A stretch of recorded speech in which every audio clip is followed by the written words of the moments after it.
Hello, everyone. Welcome to join us for the webinar today. Please continue chiming in on the chat and let us know where you're from. In the backstage, we're looking at the chat and just wondering who's the furthest from US, but really happy that you are here. We're just going to give a minute or so to make sure that folks get settled in, and we'll start the webinar shortly.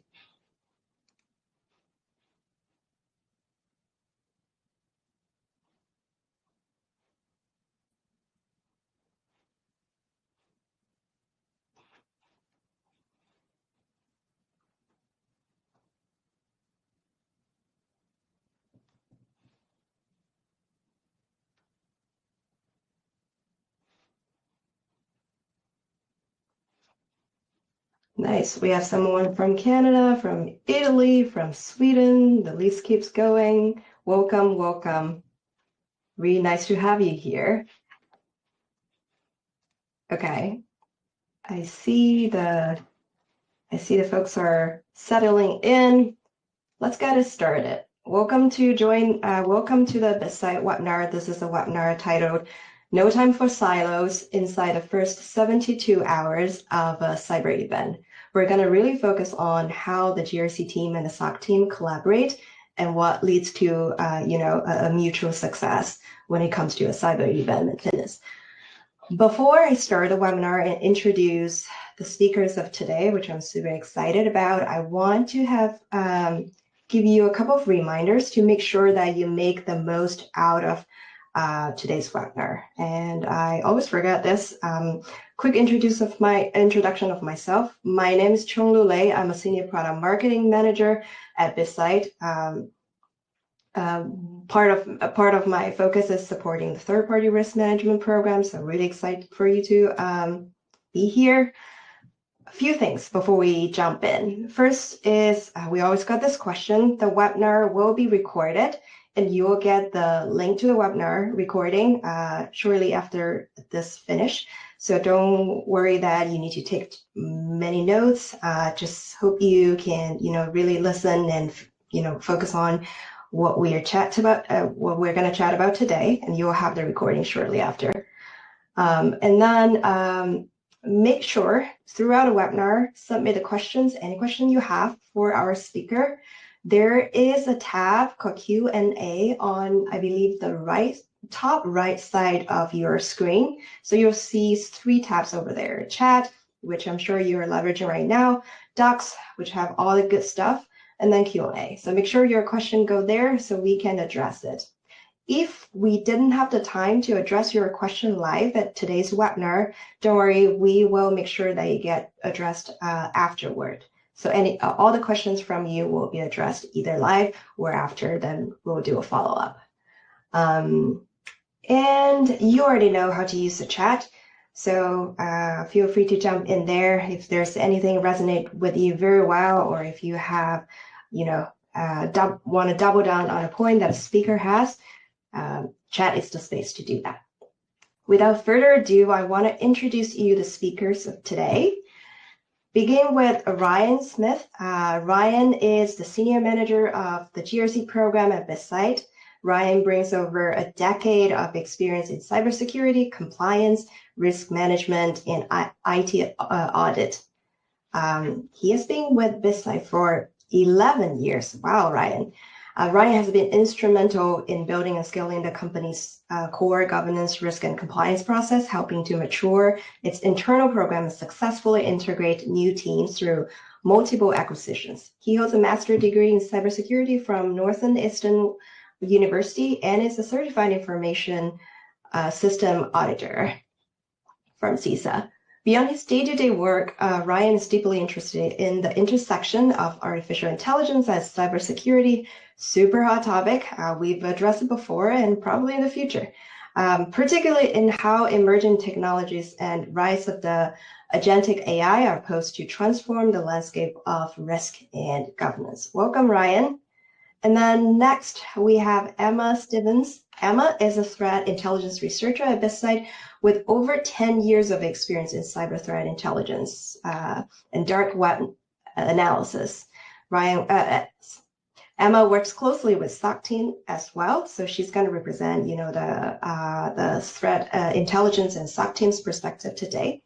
Emma specialized in tracking threat actors and their tactics to help organizations stay ahead of the evolving cyber risk. She is a valedictorian of the Cyber Advanced Search Operator certification and holds a commercial signature reduction credential, reflecting her advanced expertise in intelligence operations. Beyond research, Emma is passionate about educating companies and individuals on cyber threats and brings a global perspective, being fluent in Spanish, French, and Arabic. Super cool. Lastly, but not the least, Amanda Ravenesi is the Director of Product Management for Third-Party Risk Management at Bitsight. Amanda's going to join us a little bit later in the webinar and show you a lot of cool stuff that Bitsight is doing. Amanda spent her career at the intersection of technology, security, and risk with experience at Bitsight, ThreatStack, and General Electric. Throughout her career, Amanda has worked closely with TPRM, GRC, and security professionals, partnering directly with customers to understand their evolving challenges and shape product strategy. Her deep engagement with those teams has helped influence solutions that deliver a unified, modern approach for risk leaders. Amanda has seen firsthand how the TPRM market has transformed over the years, and she continues to drive innovation that enable organizations to manage risk more intelligently and efficiently. Welcome to 3 speakers. Really excited to have you here. Now let's take a look at an agenda today. We are going to start with, well, I'm sure you see the title, but we're going to talk about the organizational and informational silos, just to help you set up the stage and really understand, what's the best angle of today. And then, most excitingly, we're going to get into the real world scenario of how does the first 72 hours of a cyber event look like? How do the GRC team and SOC team and through threat intelligence and other data sharing to collaborate and really, work as one team? Then we'll get into the success formula of, really how does this incident response team should collaborate, and how does technology help in that? And lastly, we'll address your questions. So again, making sure that you submit your question in the Q&A tab on the top right of your screen, and let us know how we can help. Let's get into it. So let's start with something that we all know, but rarely say out loud. Organizational silos are inevitable, and honestly, they are not inherently bad. SOC, IT, and TPRM, those groups exist because specializations matters. We need deep expertise in each of these areas. But the challenge is that during a fast-moving cyber event, these silos, while helpful to clarify, roles and specification and focus, can really slow us down if they prevent information from flowing freely. So the goal isn't really break down the organizational silos entirely. The goal is to prevent those silos from becoming barriers when speed and alignment really matters the most. And if we go into the next one, while the organizational lines make sense, what about informational silos? Those are becoming unacceptable. Misaligned goals, tools that don't talk to each other, legal bottlenecks, wildly different working hours. We're really witness this, right? From different time zones and globally. And honestly, crisis muscle memory that just isn't there across all teams. What this means is that even though SOC, IT, and TPRM are all working really hard, they're often not working from the same data set or the same real-time picture. And when you're dealing with a cyber incident, especially one that's touching third parties, every hour you spend reconstructing the puzzle is an hour attackers can gaining ground. So we're moving into a world when informational silos simply can't persist. The pace of threats, the scale of cyber chains, and the stakes for the business are too high. So we're really looking at all those challenges that lead to the informational silos. I was wondering, Emma or Ryan, Among all those challenges, what stood out to you? Is there any comment you would like to share?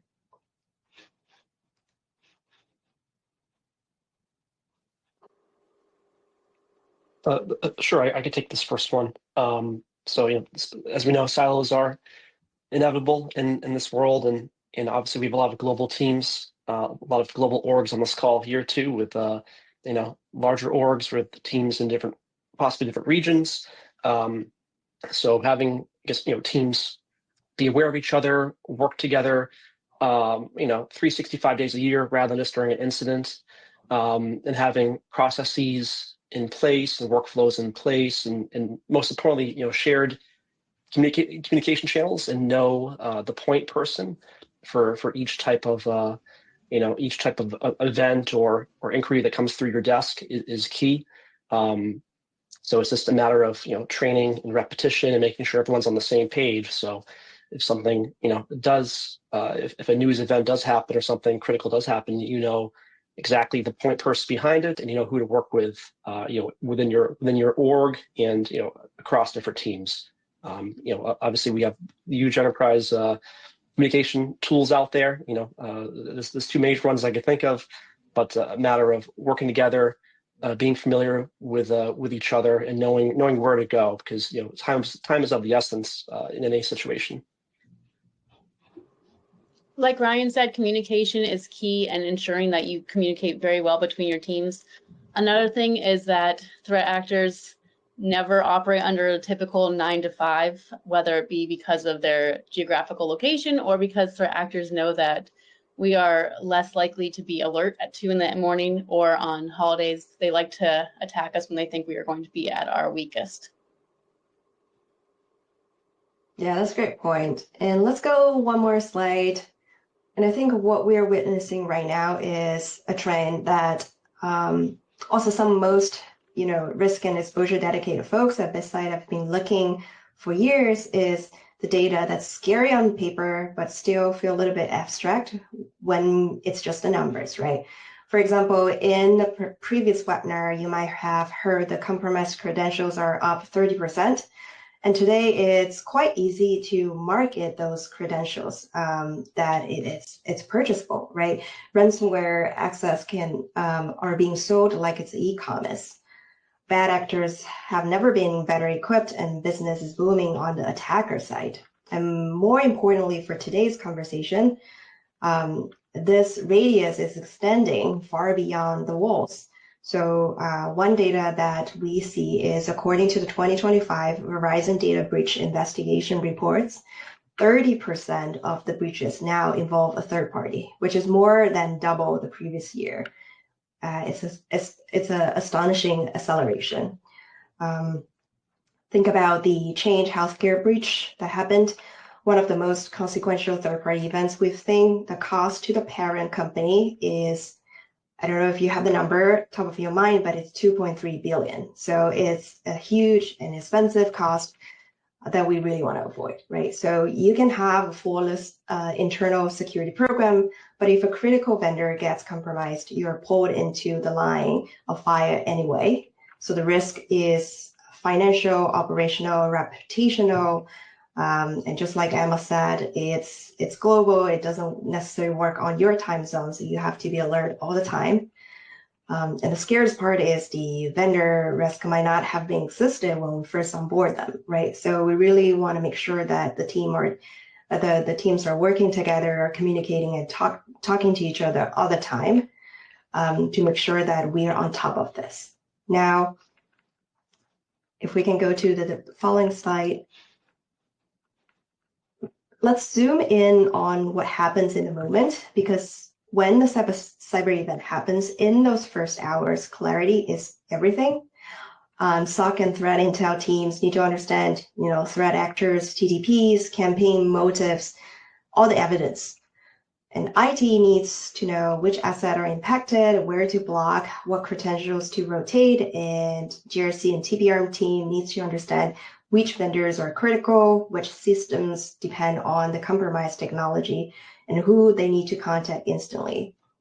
What's remarkable is that every one of those groups have has the information that other teams desperately need. But sometimes, as customers told us, in some of the organizations, those information doesn't necessarily flow fast enough.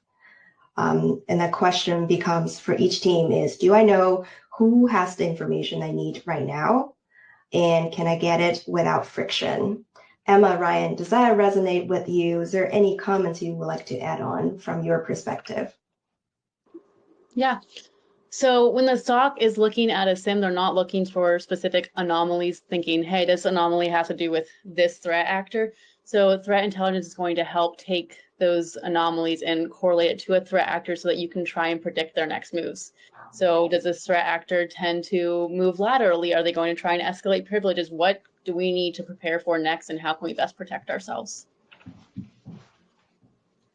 Yeah, and when crisis strikes, as the GRC manager and point person, I first want to look at what's the suspected vendor, and then look at our vendor management tool. Look at the intake form that was filled out.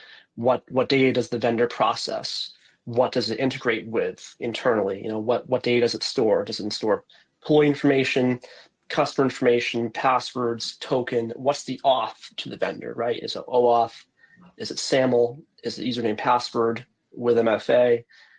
So having, painting a picture, understanding what would be the blast radius if this vendor was impacted would be really critical for me and my team. And then to understand who the point person is that owns, who's the internal vendor owner as well.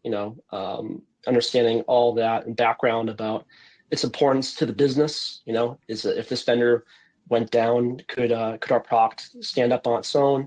Will it impact our customers? Will it impact our day-to-day business? All that is critical. As soon as an event comes our way, we want to understand the background, and we want to work with Emma and the SOC team to understand the threat intel part of it as well. Yeah, it sounds like there's a lot to understand, a lot of work to do just in that sort of the first hours. We also want to know in your organization, in the audience, how you feel about it. Can we pull the live poll that we prepared for the audience? So we want to understand in this setting, what's the biggest barrier to information sharing in your organization today? And we can address it accordingly. Is it a misaligned priorities across the team? Is it that the vendor communication is slow?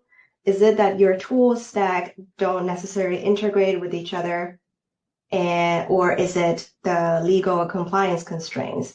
Or is it something else? And if it's something else, feel free to add the details in the chat so we know that that's your struggle. This is really helpful for our webinar today to make sure it's valuable to you, but also just in general helpful for us to know, because we know that each organization is a little bit different. I'm seeing votes coming in, and I'll give it another 10, 15 seconds. I'm also seeing Mary in the chat say resource, understanding, and training overall is probably a biggest barrier for your organization today. I'm sure Ryan has a lot to comment on that as he does the training.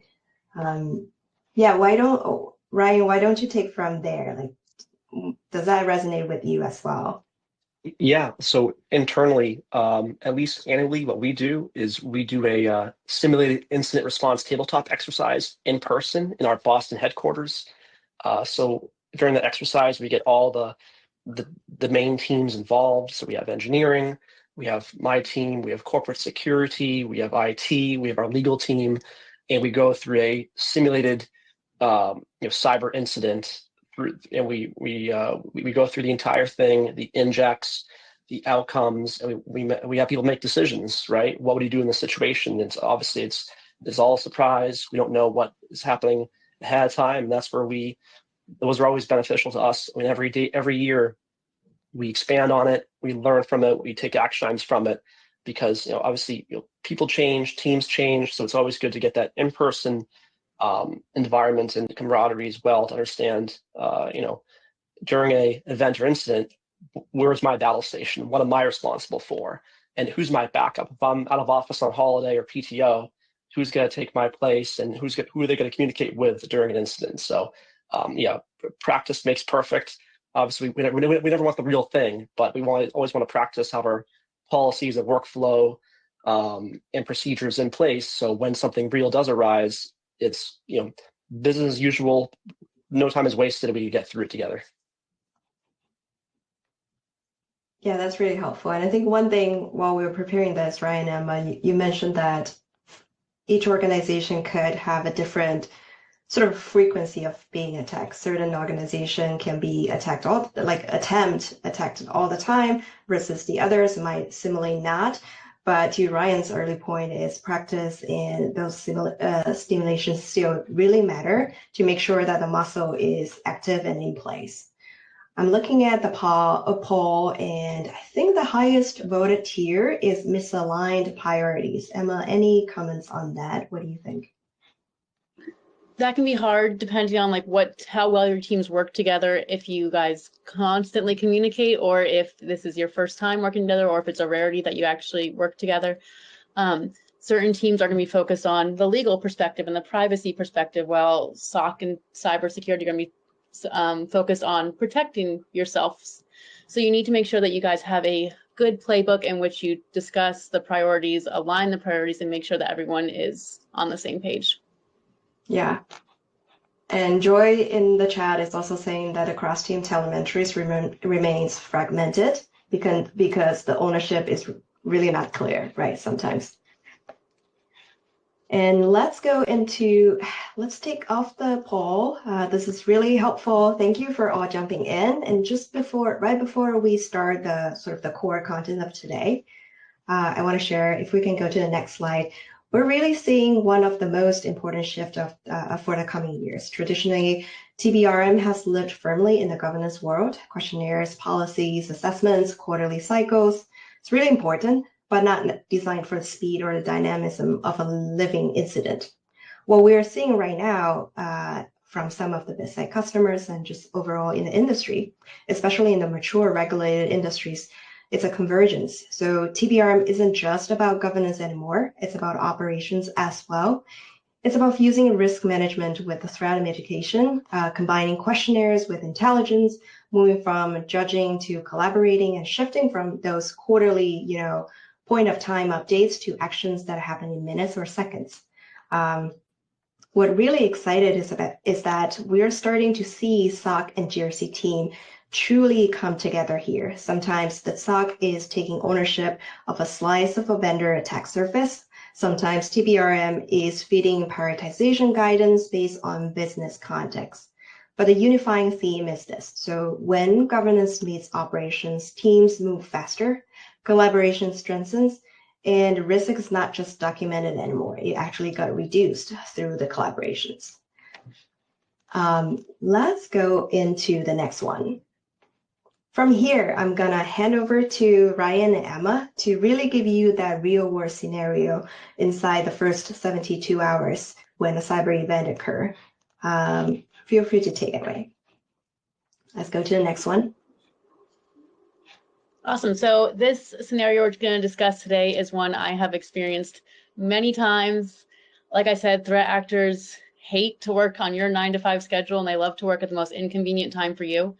So it's 2:38 in the morning, you're in a deep sleep, and your phone rings. You get a call from the director of IT, and he says, hey, our identity management platform is experiencing an exploit. We don't know if we've been breached.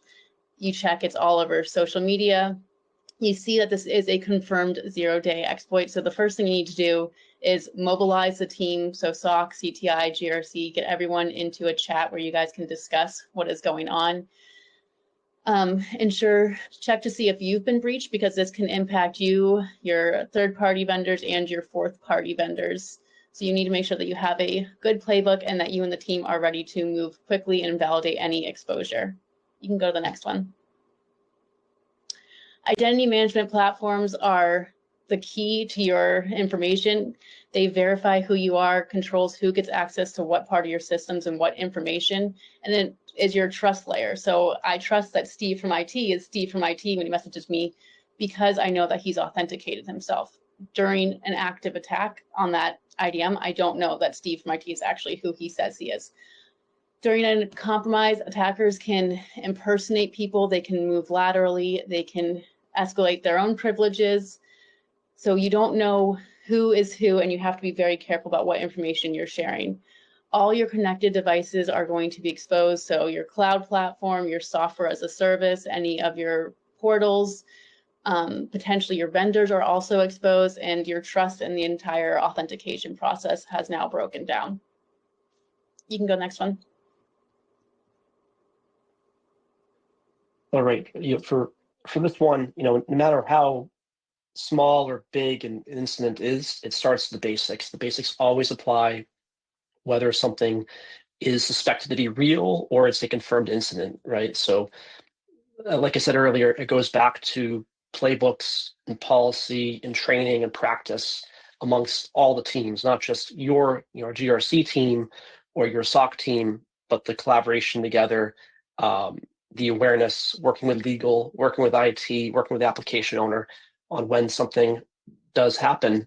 Everyone is ready and they know the process, because these four bubbles are really like the foundation basics, but the foundation of what we do is the basics. So we always have to keep practicing it and keep those in mind, no matter if it's a huge IDM provider or say a lower tier, less critical vendor with something that's less critical. So it always starts with the basics and to go through our process and practice this.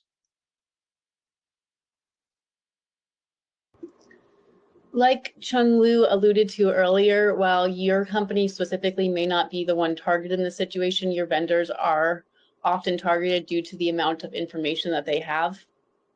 So during an active attack, from a SOC analyst perspective, I want to know, do we know who our vendors are, and do we know which one of them use the IDP?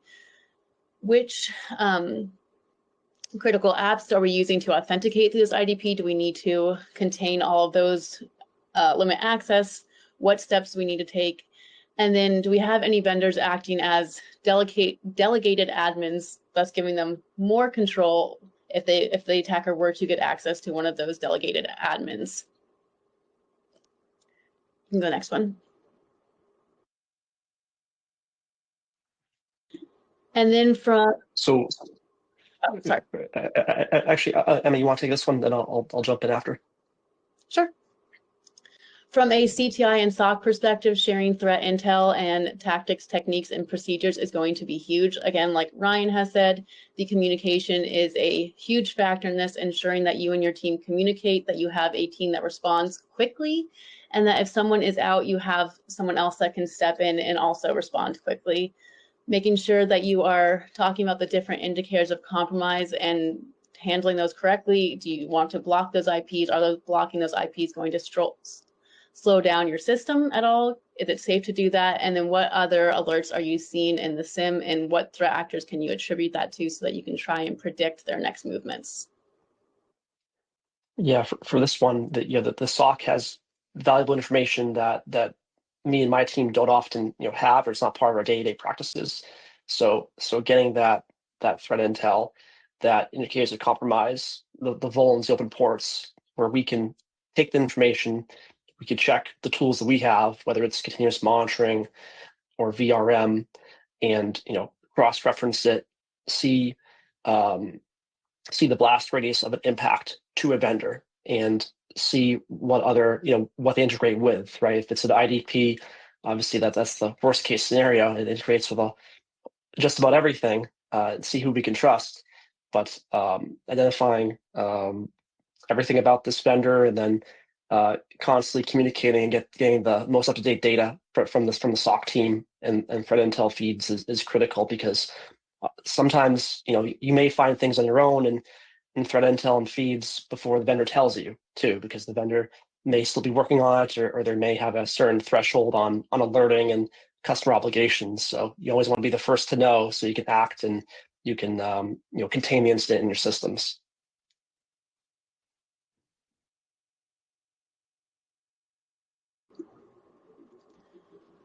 What I want to know as a SOC analyst, after we have ensured that we are safe and contained, I want to know, have any vendors come out and issued any statements or advisories? Has the CTI seen their name on any of the data leak sites on the dark web. We saw this a lot during the Move It breach.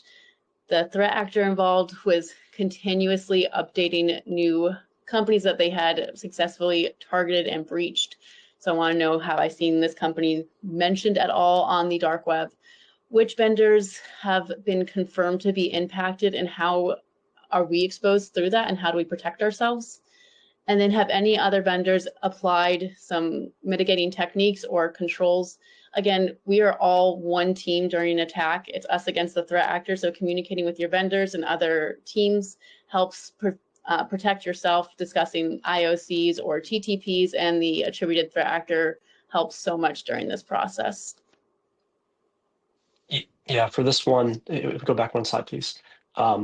Yeah, the statements, right, the advisories, the status pages of vendors, it's always good to check those, proactively, make sure it routes to the right inbox too for your team. So if you have an individual email and it routes to someone they're on vacation or on PTO, that's never ideal. But having a advisory inbox where your vendors can send automated status reports, you get maybe CISA new CV alerts. So you can understand what the CV is, what it impacts, what potential vendors impacts as well. Because as we know, there's internally we tier vendors based on 4 different categories. Our tier 1s are critical, our HRS system, our CRM system, our financial systems, and our tier 4 is the less critical systems, marketing white papers and so forth. So it's really important for us to know. Be the first to know of this vulnerability and to share it across the teams and understand what the exposure could be. As Emma and team is threat hunting and seeing if there is any anomalies, we want to be prepared and treat this as a potential real incident rather than just archive the advisory. So it's always good to check, collaborate, and understand what the blast radius could be if this were to become real.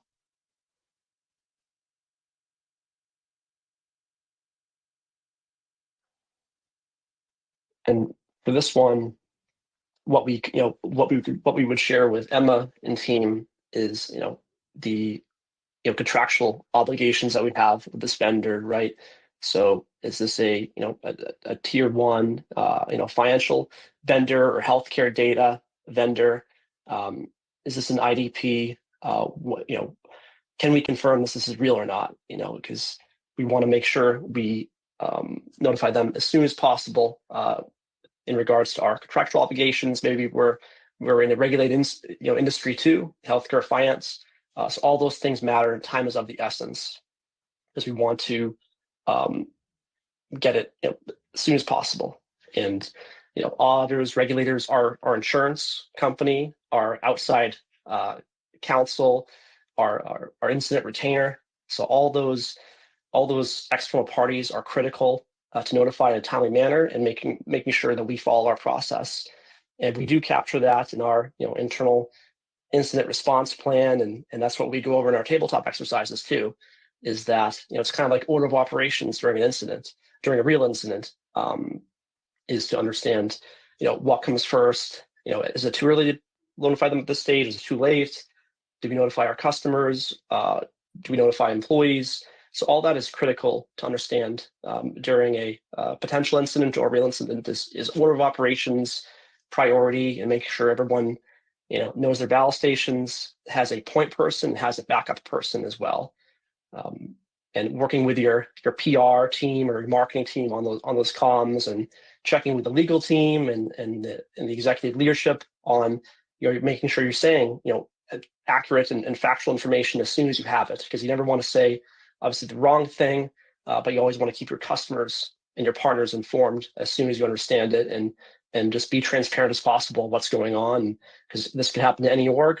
But people really appreciate transparency, and as we look in the news recently too about vendor breaches and company breaches, that this is happening every day, and it's just a matter of following your process, checking with your vendors, and working as a team internally to protect your data, protect your assets. Yeah, Rain, Dana in the chat also say that the evaluation of your insurance requirements should also be included in this setting. And I see Emma noting. We actually talked a lot about this, and some of them didn't make into the core content that we're going to talk about it today. And sorry to put both of you on the spot, but could you please share one story, either in your tabletop practice or the real sort of experience in the past? Was there a scenario when you see success communication across the team, or you would say, oh, it was because the team has the information, but I wish it could be communicated in a more efficient way so that the team can take on the fear sort of portion and make sure that we're moving fast. Is there any story you would like to share with the audience?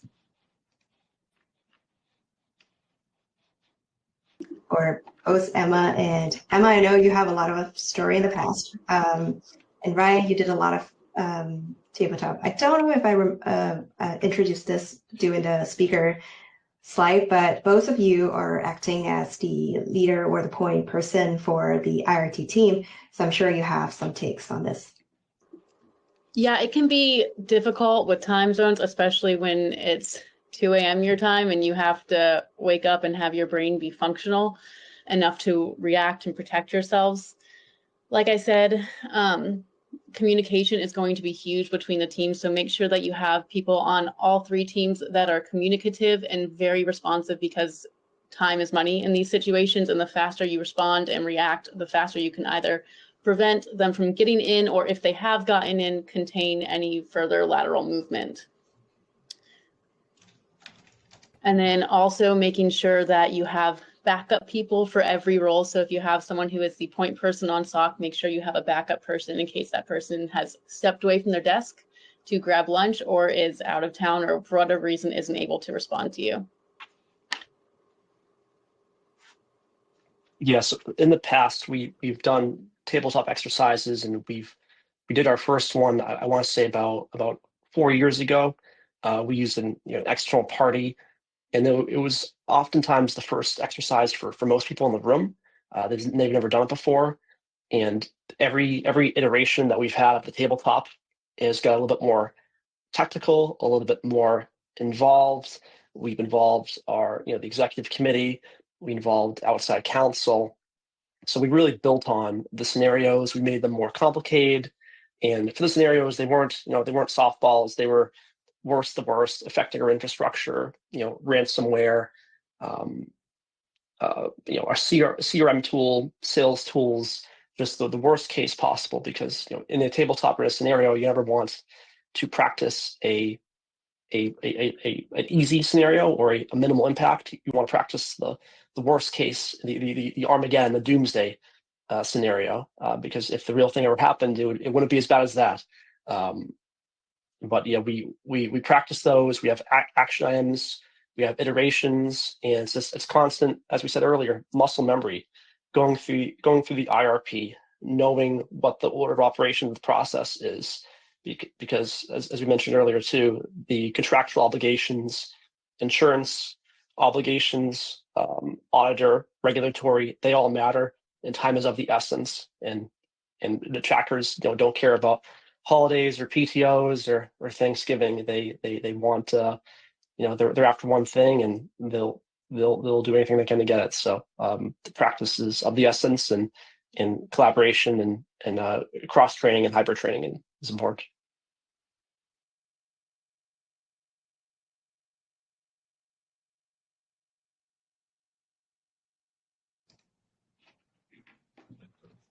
Yeah, I think just to summarize, let's talk about the success formula of really, collaborate and communicate smoothly. If we go to the next one.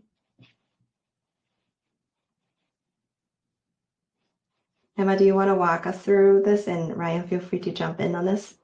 Yeah, like Ryan said, practicing for worst case scenario is going to be to your best advantage, because then when a real event happens, you can move like a well-oiled machine, and there's no like, oh, wait, who do I go to now? Or who do I go to for doing this? Or what do I do next? Cross collaboration, team communication, understanding your team and our team members is going to be huge. having a playbook that is very detailed and easy to follow, because in these situations you are very stressed, you're usually acting very quickly, so having an easy to follow playbook that is going to be detailed for you is going to be huge. And then ensuring that, if possible, your platforms are integrated and you can see what is going on from a threat intel perspective, from a GRC perspective, and from a SOC perspective. And like we said, making sure you work on a global time zone, because threat actors love to work during the most inconvenient times for us.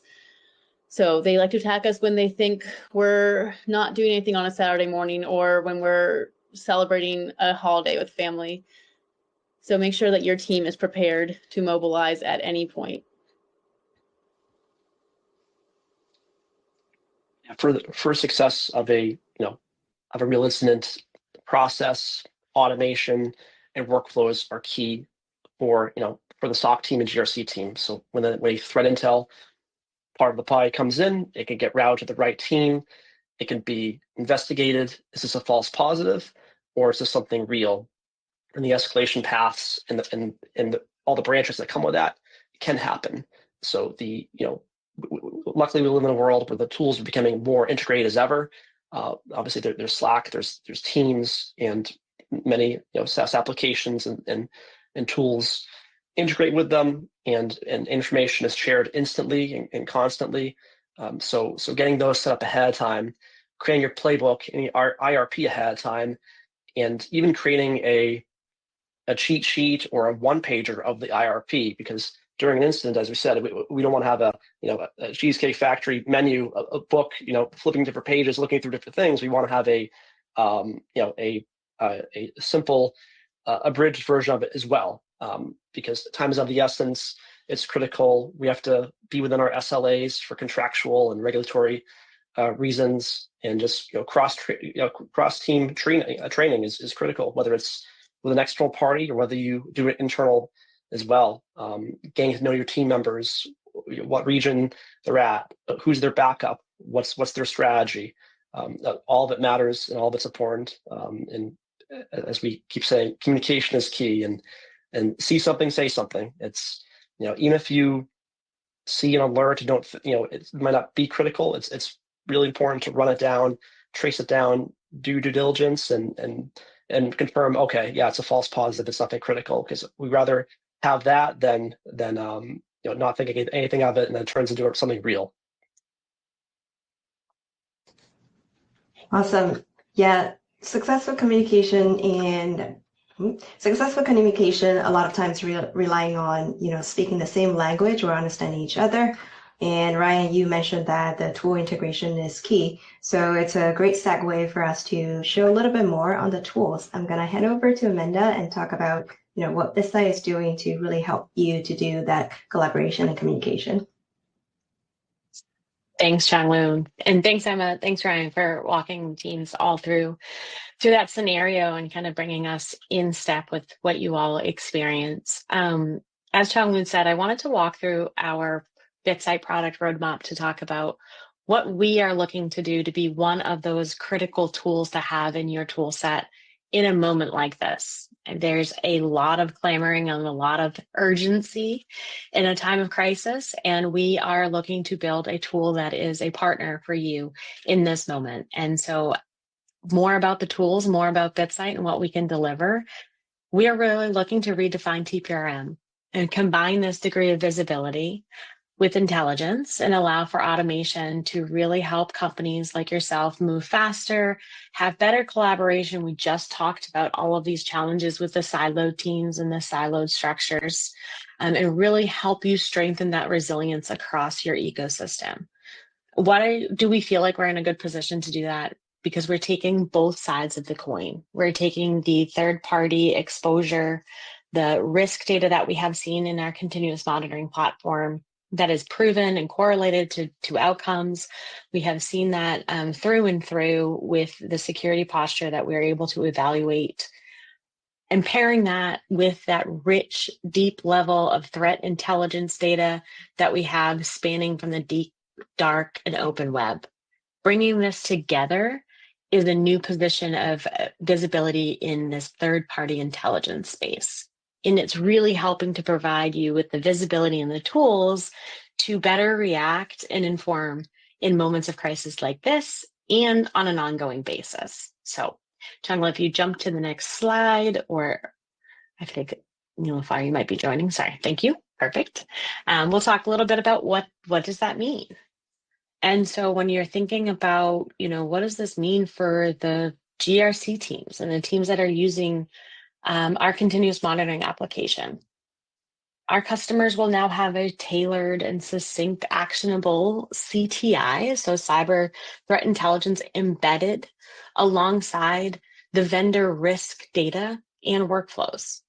And when we talk about threat intelligence, we're not just talking about the vulnerability intelligence. We have pieces of that today and that exposure data, but it's going beyond that. We're talking about bringing in the threat actor information, adversary discussions, and really highlighting what is being discussed by adversaries within the dark web, and bringing that alongside your portfolio and the ecosystem so you can have that context to better prioritize risk within your ecosystem.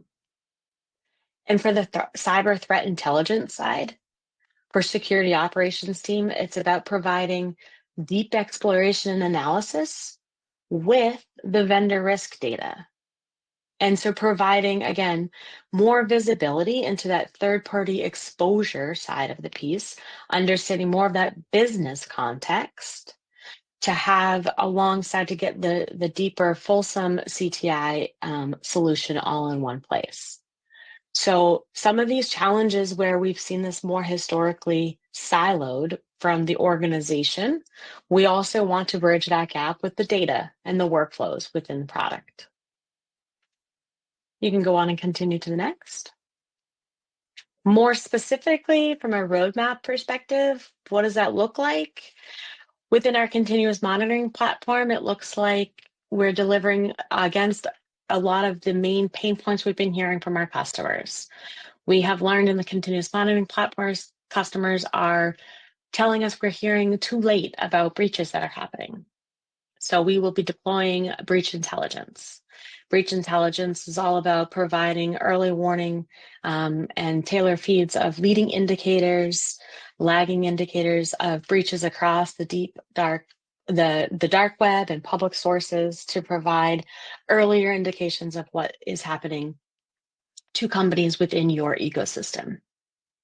We're also hearing more and more about what we can't predict what the bad guys are going to do. We don't have visibility into the real information, what's really happening. We have great information about the security posture of the organization, but what's happening in the market and in the threat landscape.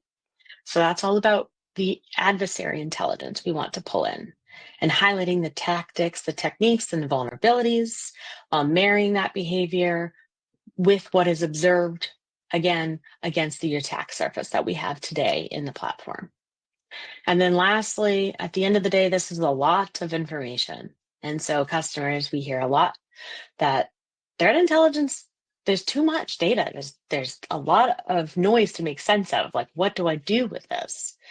And framework intelligence is all about helping to synthesize that raw threat intelligence into a common language that can help prioritize gaps in real time. And that common language as a framework, like we've discussed today, acts as the common language that helps to unify the data across teams such as the GRC team and the SOC team to have effective collaboration for risk reduction. Next, when we talk about what we're doing for our SOC teams and our threat intelligence teams, if you jump to the next slide, within the CTI platform, it's really helping to address concerns like my third-party events they're a blind spot.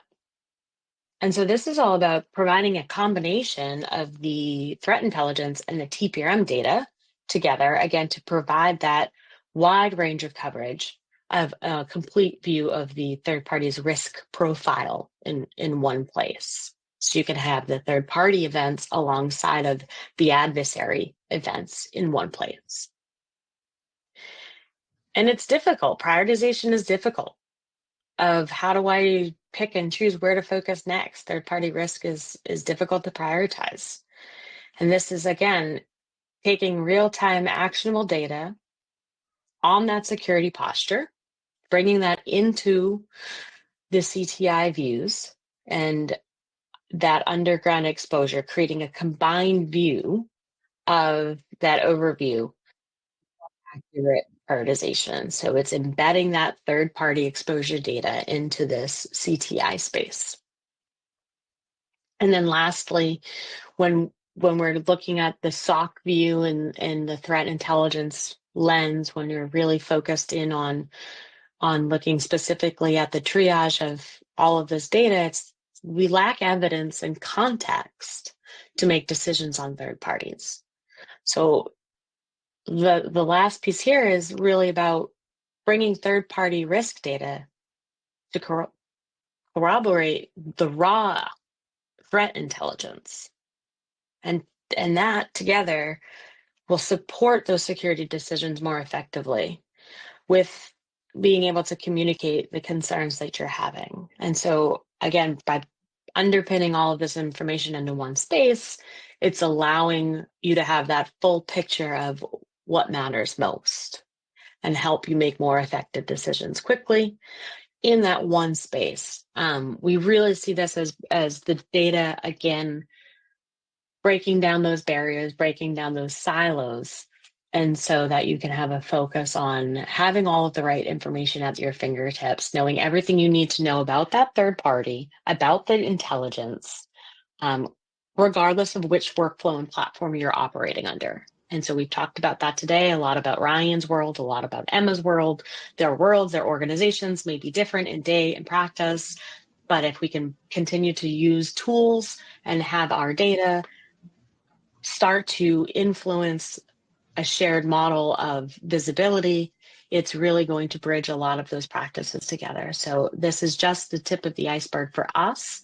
We have a lot of access to that information. And so we are super excited to bring this into product. It's one of our major initiatives over the next few quarters for us, starting in our next quarter here. So there is a lot to come, and we're excited to bring it for you all to see in the not so distant future. So I'm going to hand it back over to you, Chonglu. We'll kind of jump into questions next and go from there. Appreciate that. You. Thank you. A lot of exciting things to come just to support that sort of the marketing shift that we're seeing, the convergence, if you remember earlier at the webinar. But in the interest of time, let's crack a couple of questions from you. Starting with Matthew, what is the most streamlined way you have seen orgs break down the categories of vendors as it pertains to who is more critical or has access to network system and why not? I think start with Ryan. So the way that we do it internally is that when a new vendor is requested in our procurement tool that we have, the requester fills out a supplier intake form, and in that form, they fill out what type of data is involved with that vendor, what type of process data is involved, where it's going to integrate with, what systems it's going to touch. So for us, it all starts at that initial request from the initial requester. And then when we get that information, my team, we begin our vendor review of them, and we assign a tier. And our tier 1 is the financial systems, HR systems, customer data, the most critical, and that obviously gets our most stringent review, our highest standards of artifact requests and questionnaires we send to that vendor. But yeah, to summarize, I would say gather as much as you can from the intake form. If you have doubts, reach out to the person that requested it, get a full picture of what this vendor is going to be doing. If it involves AI within the vendor, and then assign a tier, and then base your vendor review off the tier criticality. So your highest tier gets the deepest review, the most requirements, and your lower tiers, have less of a requirement because it's less critical to your business, less critical data involved. Thanks. And the next one is from Mary. This might be more for Emma, but feel free to jump in for the rest. The life cycle of an attack can be long, and we actually talk a lot when we prepare for this webinar. The initial access broker can get in long before you see a ransomware or a loud attack that's noticeable. Can you address this? Yeah. I've experienced attacks where attackers take breaks for a month or 2 weeks and then come back to see if you've loosened the range. So this is a very common thing. They've been in your environment for months, or they keep trying if they haven't had success in getting in.